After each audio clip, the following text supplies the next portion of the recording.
Good morning, everybody. It's time for story time with Louie and Sophie, who both want to sleep nearby. This chapter, chapter 6, is called Summer Days. We'll read part of it today, part of it tomorrow. Here it is. The early summer days on a farm are the happiest and fairest days of the year.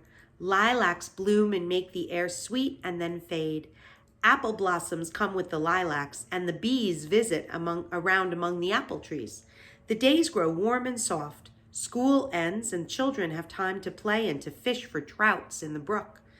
Avery often brought a trout home in his pocket, warm and stiff and ready to be fried for supper. Now that school was over, Fern visited the barn almost every day to sit quietly on her stool. The animals treated her as an equal. The sheep lay calmly at her feet. Around the 1st of July, the workhorses were hitched to the moving machine, and Mr. Zuckerman climbed into the seat and drove into the field. All morning you could hear the rattle of the machine as it went round and round, while the tall grass fell down behind the cutter in long green swaths. Next day, if there was no thunder shower, all hands would help rake and pitch and load, and the hay would be hauled to the barn in the high hay wagon, with Fern and Avery riding at the top of the load.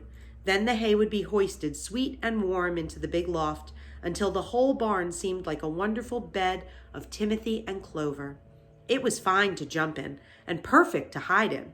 And sometimes Avery would find a little grass snake in the hay and would add it to the other things in his pocket. Early summer days are a jubilee time for birds. In the fields, around the house, in the barn, in the woods, in the swamp, everywhere love and songs and nests and eggs.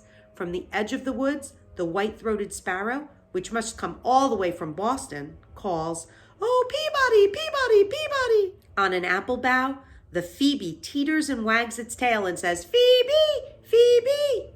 The song sparrow, who knows how brief and lovely life is, says, "Sweet, sweet, sweet interlude, sweet, sweet, sweet interlude." If you enter the barn, the swallows swoop down from their nests and scold. "Cheeky, cheeky," they say.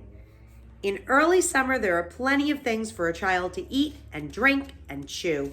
Dandelion stems are full of milk. Clover heads are loaded with nectar. The Frigidaire, that's the refrigerator, is full of ice-cold drinks. Everywhere you look is life. Even the little ball of spit on the weed stalk, if you poke it apart, has a green worm inside it.